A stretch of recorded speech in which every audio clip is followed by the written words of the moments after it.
یہ ZBC کی Urdu service ہے. پیش خدمت ہے حالات حاضرہ کا پروگرام سیربین. یہ پروگرام ہر روز رات 8 بجے ہمارے YouTube چینل پر پیش کیا جاتا ہے.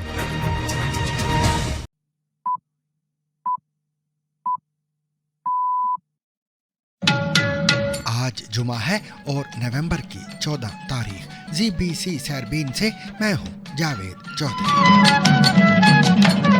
جسٹس امین الدین خان پاکستان کی وفاقی آئینی عدالت کے پہلے چیف جسٹس مقرر.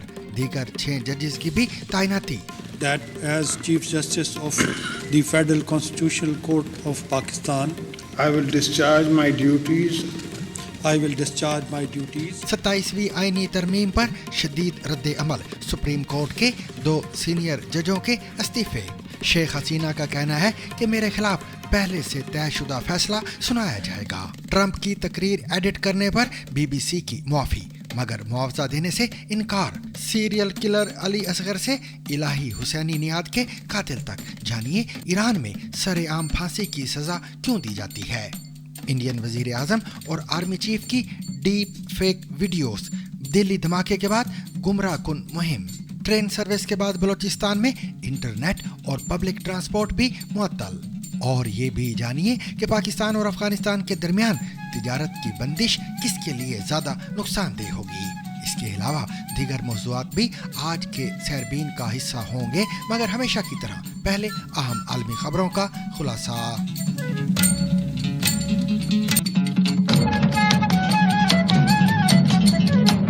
پاکستان کے صدر آصف علی زرداری نے سپریم کورٹ کے چیف جسٹس امین الدین خان کو نئی قائم کردہ وفاقی آئینی عدالت کا پہلا چیف جسٹس مقرر کر دیا ہے. ایوان صدر میں ہونے والی تقریب میں جسٹس امین الدین نے اپنے عہدے کا حلف اٹھا لیا ہے. ایوان صدر میں منعقد کی گئی تقریب میں صدر آصف علی زرداری نے وفاقی آئینی عدالت کے چیف جسٹس سے حلف لیا. اس موقع پر وزیر اعظم شہباز شریف، نائب وزیر اعظم و وزیر خارجہ Ishaq Dar, chairman senate Syed Yousuf Raza Gilani, speaker قومی assembly Sardar Ayaz Sadiq, chief justice supreme court of Pakistan justice Yahya Afridi, chairman joint chiefs of staff committee general Sahir Shamshad Mirza, chief of army staff field marshal Syed Asim Munir, chief of naval staff سابق army chief general Qamar Javed Bajwa اور دیگر اعلیٰ حکام نے شرکت کی. Pakistan. that I will bear true faith and allegiance to Pakistan. That as Chief Justice of Federal Constitutional Court of Pakistan, That as Chief Justice of the Federal Constitutional Court of Pakistan, I will discharge my duties and perform my functions honestly. 27ویں آئینی ترمیم کے بعد قائم ہونے والی اس عدالت میں 6 ججز بھی تعینات کیے گئے ہیں جن میں جسٹس سید حسن اظہر رضوی، جسٹس عامر فاروق، جسٹس علی باقر نجفی، جسٹس محمد کریم خان آغا، جسٹس روزی خان اور جسٹس ارشد حسین شاہ شامل ہیں. نوٹیفیکیشن کے مطابق جسٹس امین الدین خان اب 68 برس کی عمر تک بطور چیف جسٹس خدمات انجام دے سکیں گے. پاکستان کی قومی اسمبلی نے آرمی ایکٹ میں بھی بڑی اور اہم تبدیلیوں کی منظوری دی ہے جن کے بعد موجودہ army chief field marshal Asim Munir کو ایک نیا اور اضافی عہدہ چیف آف ڈیفنس فورسز دیا جائے گا. اس ترمیم کے ساتھ آرمی چیف کی مدت ملازمت اور فوج سے متعلق متعدد امور میں بھی تبدیلیاں شامل ہیں. ان ترامیم کا مقصد فوجی قیادت کے ڈھانچے میں بہتری اور اعلیٰ سطح پر کمانڈ اسٹرکچر کو مضبوط بنانا بتایا جا رہا ہے. ترمیم شدہ ایکٹ میں اس بات کا بھی ذکر ہے کہ نئے اختیارات اور عہدے کا باضابطہ نفاذ حکومتی نوٹیفیکیشن کے بعد ہوگا.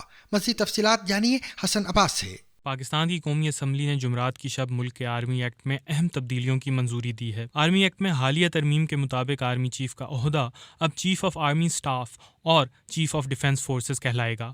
یعنی آرمی چیف بری فوج کے ساتھ ساتھ فضائیہ اور بحریہ کے بھی مشترکہ چیف آف ڈیفنس فورسز ہوں گے. اس نئے عہدے کا نوٹیفیکیشن جاری ہونے کے بعد مدت ملازمت دوبارہ شروع ہوگی. گزشتہ سال پارلیمان نے مسلح افواج کے سربراہان کی مدت ملازمت 3 سال سے بڑھا کر 5 سال کر دی تھی، جس کے تحت موجودہ آرمی چیف کی مدت ملازمت 2027 تک تھی. تاہم نئی ترمیم کے بعد یہ مدت مزید بڑھ جائے گی. وفاقی حکومت عہدے کی ذمہ داریاں طے کرے گی جن میں افواج پاکستان کی تنظیم نو اور ملٹی ڈومین انٹیگریشن شامل ہوگی، یعنی پاکستان کی تمام مسلح افواج سے متعلق معاملات کو وہ دیکھیں گے. آرمی ایکٹ میں ترمیم کے تحت chairman joint chief of staff committee کا عہدہ ختم کر دیا گیا ہے اور اس کی جگہ commander of national strategic command کا نیا عہدہ قائم کیا گیا ہے۔ اس عہدے پر وزیر اعظم آرمی چیف کی سفارش پر بری فوج کے ایک جنرل کو 3 سال کے لیے تعینات کریں گے۔ قومی مفاد میں وزیر اعظم آرمی چیف کی سفارش پر اس مدت کو مزید 3 سال بڑھا سکتے ہیں اور یہ فیصلہ عدالت میں چیلنج نہیں ہو سکے گا۔ اس عہدے پر تعینات جنرل پر ریٹائرمنٹ کی عمر اور دیگر ضوابط لاگو نہیں ہوں گے۔ آرمی ایکٹ میں ترمیم کے مطابق وفاقی حکومت آرمی چیف اور چیف آف ڈیفنس فورسز کی تجویز پر کسی افسر کو جو بطور وائس یا deputy chief of army staff تعینات ہو وہ تمام اختیارات دے سکتی ہے جو عام طور پر آرمی چیف کو حاصل ہوتے ہیں۔ پاکستانی فوج میں ماضی میں بھی vice chief of army staff کا عہدہ موجود رہا ہے۔ پاکستان میں 27ویں آئینی ترمیم کے بعد عدلیہ کی آزادی پر بحث شدت اختیار کر گئی ہے۔ سپریم کورٹ کے 2 سینئر ججوں جسٹس منصور علی شاہ اور جسٹس اطہر من اللہ نے ترمیم کو آئین پر سنگین حملہ قرار دیتے ہوئے اپنے عہدوں سے استعفیٰ دے دیا ہے۔ دونوں ججوں نے موقف اختیار کیا کہ اس ترمیم نے عدلیہ کو حکومت کے ماتحت بنا کر انصاف کی آزادی اور آئینی بالادستی کو نقصان پہنچایا ہے۔ وزیر اعظم کے مشیر رانا ثناء اللہ نے ان الزامات کو مسترد کرتے ہوئے کہا کہ دونوں جج سیاسی ایجنڈا پر کام کر رہے تھے۔ دوسری جانب وکلا برادری اور قانونی ماہرین نے دونوں ججوں کے اقدام کو عدلیہ کے لیے بڑا نقصان اور آئینی اقدار کے تحفظ کی جد و جہد قرار دیا ہے۔ جسٹس اطہر من اللہ نے اپنے مختصر استعفے میں لکھا کہ جس آئین کے تحفظ کا حلف لیا تھا وہ اب باقی نہیں رہا، جبکہ جسٹس منصور علی شاہ نے کہا کہ 27ویں ترمیم نے عدلیہ کی آزادی کو ٹکڑے ٹکڑے کر دیا ہے۔ مزید تفصیل عمر دراز ننگیانہ سے۔ پاکستان میں 27ویں آئینی ترمیم کے منظور ہونے کے بعد آج جو ایک بڑی ڈیولپمنٹ سامنے آئی ہے وہ یہ ہے کہ پاکستان کی سپریم کورٹ کے 2 ججز جن میں ان کے سب سے سینئر جج منصور علی شاہ شامل ہیں اور ان کے علاوہ جسٹس اطہر من اللہ شامل ہیں، ان دونوں نے اپنے استعفے پریزیڈنٹ آف پاکستان کو بھجوا دیے ہیں۔ اور جو جسٹس منصور علی شاہ ہیں انہوں نے اپنا 6-7 صفحات کا ایک استعفیٰ جو ہے وہ تحریر کیا ہے جس میں انہوں نے واضح طور پر وہ ریزنز بیان کی ہیں جس کی وجہ سے وہ مستعفی ہو رہے ہیں۔ اس میں انہوں نے سب سے پہلے یہ لکھا ہے کہ جو 27ویں آئینی ترمیم ہے وہ پاکستان کے آئین کے اوپر ایک سنگین حملہ ہے۔ ان کے خیال میں انہوں نے استعفے میں یہ بھی لکھا ہے کہ اس آئینی ترمیم کے بعد پاکستان کی سپریم کورٹ جو ہے اس کو ڈیوائیڈ کیا گیا ہے، اور وہ یہ کہتے ہیں کہ یہ 27th امینڈمنٹ ہونے کے بعد ان کے پاس 2 چوائسیز تھیں۔ ان کے پاس پہلی چوائس یہ تھی کہ وہ بیٹھے رہیں، اس کا مطلب یہ ہوتا کہ وہ ایک ایسی عدالت کے ساتھ بیٹھ رہے ہیں جو کہ ایک علیحدہ عدالت قائم کی جا رہی ہے اور وہ مکمل طور پر ایگزیکٹو یا گورنمنٹ کے ہاتھ میں ہوگی، کیونکہ اس کے ججز وہ خود تعینات کریں گے، ان کی پوسٹنگز وغیرہ وہ خود کر رہے ہوں گے، تو اس لیے اس کورٹ کے جو فیصلے ہوں گے وہ آزادانہ نہیں ہوں گے، تو وہ ایک ایسی کورٹ ہوگی جو ڈیوائیڈڈ ہوگی۔ ساتھ ہی انہوں نے یہ کہا کہ ان کے پاس دوسری چوائس یہ تھی کہ وہ اس کے خلاف احتجاج کرتے ہوئے استعفیٰ دے دیں، کیونکہ انہوں نے جو اوتھ لیا تھا ان کے مطابق وہ ایک ایسی عدالت کا نہیں تھا کہ جو بااختیار نہ ہو اور جو منقسم ہو، ڈیوائیڈڈ ہو اور جو انڈیپینڈنٹلی کام نہ کر سکے، اس لیے انہوں نے یہ فیصلہ کیا کہ وہ مستعفی ہو جائیں گے۔ اور اس کے ساتھ انہوں نے اور بھی کچھ ریزنز بیان کی جس کی وجہ سے وہ مستعفی ہو رہے تھے۔ ان میں انہوں نے یہ بھی لکھا کہ جو حکومت اس آئینی ترمیم کو لے کر آئی ہے اور جو جوڈیشری کی لیڈرشپ جس نے اس میں ان کا ساتھ دیا ہے، ان دونوں کی حیثیت جو ہے وہ انڈر ٹرائل اور ڈاؤٹ فل ہے آئینی طور پر، اور اس لیے انہوں نے یہ کہا کہ یہ جو امینڈمنٹ لائی گئی ہے یہ بھی اسی طرح ڈاؤٹ فل ہے۔ اور انہوں نے اپنے استعفے کے اندر یہ بھی لکھا کہ جو ترمیم لائی جا رہی ہے ایسی ترامیم زیادہ عرصے تک قائم نہیں رہ سکتی، ان کو واپس کر دیا جائے گا، لیکن اس وقت تک جب یہ واپس ہوں گی جو زخم یہ لگائیں گی ان کے اثرات بہت دیر تک رہیں گے۔ ساتھ ہی انہوں نے یہ بھی اپنے استعفے میں لکھا کہ جو امینڈمنٹ لائی گئی ہے اس میں عدلیہ سے رائے نہیں لی گئی۔ یہ وہ تمام وجوہات تھیں جو ان کے خیال میں اس فیصلے کا سبب بنی جو انہوں نے لیا، جس کے تحت انہوں نے اپنا ریزگنیشن پریزیڈنٹ کو بھجوایا۔ ساتھ ہی ان کے جو دوسرے ساتھی تھے جسٹس اطہر من اللہ، انہوں نے اپنے استعفے کے اندر یہ لکھا کہ وہ بڑی تفصیل کے ساتھ چیف جسٹس آف پاکستان کو لکھے گئے اپنے ایک خط کے اندر وہ تمام وجوہات بتا چکے تھے جو ان کے خیال میں 27th امینڈمنٹ کے ذریعے پاکستان کی جوڈیشری کو ڈیوائیڈ کیا گیا اور اس سے اس کا کانسٹیٹیوشنل رائٹ لیا گیا، تو اس لیے وہ دوبارہ اپنے استعفے کے اندر اس کو نہیں دہرانا چاہتے، لیکن انہوں نے یہ ضرور لکھا کہ انہوں نے جو اوتھ لیا تھا وہ کسی آئین کا نہیں بلکہ پاکستان کے آئین کا لیا تھا، اس لیے یہ ان کے خیال میں جو آئین اس تبدیلی کے بعد سامنے آیا ہے یہ وہ آئین نہیں ہے اور اس کے تحت انہوں نے اوتھ نہیں لیا تھا، اس لیے وہ مستعفی ہو رہے ہیں۔ یہاں پہ ایک قابل ذکر بات یہ ہے کہ جو سپریم کورٹ کے ججز ہیں انہوں نے ایک فل بینچ ریفرنس کل یعنی جمعہ کے روز بلا رکھا ہے، جس میں وہ اس ترمیم کا جائزہ لینا چاہ رہے ہیں، لیکن اس ترمیم کے منظور ہونے کے بعد اب قانونی اور آئینی طور پر سپریم کورٹ اس کا جائزہ نہیں لے سکتی۔ تو دیکھنا یہ ہوگا کہ وہ جو فل کورٹ ریفرنس ہوگا کیا اس میں یہ دونوں ججز بیٹھیں گے یا نہیں بیٹھیں گے، کیونکہ یہ مستعفی ہو چکے ہیں، اور وہ جو جائزہ لیں گے اس کی حیثیت کیا ہوگی۔ جو جسٹس منصور ہیں انہوں نے جو اپنا استعفیٰ لکھا اس کے آخر میں انہوں نے اس کا اختتام جو ہے وہ احمد فراز کی ایک نظم محاصرہ کے اوپر کیا، جس کے ابتدائی شعر تھے کہ میرا قلم تو امانت ہے میرے لوگوں کی، میرا قلم تو عدالت میرے ضمیر کی ہے۔ اس نظم کو لکھتے ہوئے انہوں نے اپنے استعفے کا اختتام کیا۔ اس سے پہلے انہوں نے کئی لوگوں کا شکریہ بھی اس میں ادا کیا، جس میں ان کی فیملی بھی شامل تھی۔ پاکستان کے سوشل میڈیا پر عدلیہ کے ماضی کے کردار پر شدید بحث جاری ہے۔ کچھ صارفین نے کہا کہ 27ویں ترمیم پہلی مرتبہ ہے جب ایگزیکٹو نے عدلیہ پر دباؤ ڈالا، جبکہ وکیل صلاح الدین نے اس تاثر کی نفی کرتے ہوئے ماضی کی مثالیں پیش کی، جن میں بھٹو دور کی ترامیم، سپریم کورٹ پر حملہ اور جسٹس قاضی فائز عیسیٰ کے خلاف ریفرنس شامل ہیں۔ یہ بھی کہا جا رہا ہے کہ ان ججوں کے استعفوں کے بعد ایک بڑی تحریک شروع ہونے کا امکان ہے۔ اس بارے میں جانتے ہیں بیرسٹر احمد حسن شاہ سے۔ بیرسٹر صاحب، کیا یہ بات سچ ہے کہ جسٹس منصور علی شاہ اور جسٹس اطہر من اللہ کا جو استعفیٰ ہے اس سے اسی طرح کی تحریک شروع ہونے کا امکان ہے جیسے افتخار چودھری صاحب کے دور میں ہوئی تھی؟ آپ کیا کہتے ہیں؟ جو منصور شاہ صاحب ہیں ان کی پیرنٹ بار ہے لاہور بار، اور ان کی مقبولیت بار کے لیول پر کافی وسیع ہے۔ اس کے برعکس اگر دیکھا جائے اطہر من اللہ صاحب کو، ان کی پیرنٹ بار ہے اسلام آباد بار۔ اسلام آباد بار میں بہت بھاری نفری ہے وکلا کی جو ان سے نالاں ہے، اور اس کی وجہ یہ ہے، آپ کو یاد ہوگا کچھ سال پہلے جب کچہری کا واقعہ ہوا، چیمبرز گرائے گئے، وکلا کے خلاف پرچے ہوئے، اور یہ چیف جسٹس تھے اور ان کی ہوتے ہوئے ان کے دفتر میں بھی وکلا گئے، اور پھر اس کے نتیجے میں کچھ پرچے ہوئے، اور وہ پرچے پھر کچھ سال بعد خارج ہوئے۔ ایک بہت بھاری نفری ہے وکلا کی جو اسلام آباد میں اس وجہ سے ان کے ساتھ شانہ بشانہ کھڑی نہیں ہونے کو تیار ہوگی۔ یہ منصور علی شاہ صاحب کے لیے بات موازنہ اگر کیا جائے تو تھوڑی فرق ہے۔ اس لیے ان کی جو اب آپ کہنا کہ آپ چاہیں گے کہ جی استعفیٰ کے دو پہلو ہیں نا، کہ استعفیٰ دینا چاہیے تھا یا نہیں دینا چاہیے تھا، دوسرا یہ کہ اس کا امپیکٹ کیا ہوگا۔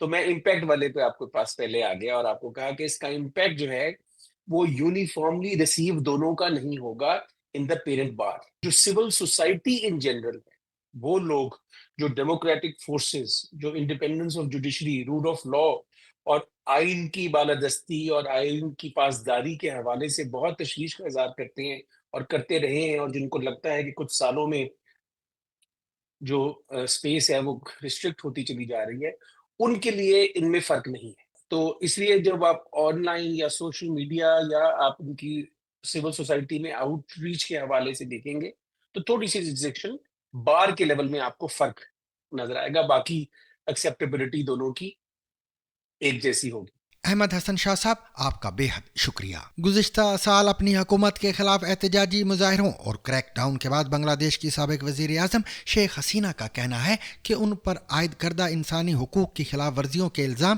درست نہیں۔ یاد رہے کہ ان کے خلاف بنگلہ دیش میں ایک خصوصی ٹریبونل میں کیس چل رہا ہے۔ شیخ حسینہ پر الزام ہے کہ انہی کے حکم پر حکومت مخالف سینکڑوں افراد کی ہلاکت ہوئی تھی، مگر وہ اس الزام کی تردید کرتی ہیں۔ 5 اگست 2024 کو بنگلہ دیش سے نکلنے کے بعد یہ شیخ حسینہ کا پہلا انٹرویو ہے۔ ان کا الزام ہے کہ ان کے خلاف کینگرو کورٹ کو سیاسی مخالفین کنٹرول کر رہے ہیں اور ان کی غیر موجودگی میں عدالتی کارروائی کا ڈرامہ رچایا جا رہا ہے۔ شیخ حسینہ کا یہ دعویٰ بھی ہے کہ اس ٹرائل میں ان کے خلاف پہلے سے طے شدہ فیصلہ سنایا جائے گا۔ پیر کو فیصلے سے قبل ڈھاکہ میں سیکیورٹی کے سخت انتظامات کیے گئے ہیں۔ اقوام متحدہ کے انسانی حقوق کے تفتیش کاروں کا کہنا ہے کہ شیخ حسینہ کے خلاف مظاہروں میں 1400 افراد ہلاک ہوئے تھے۔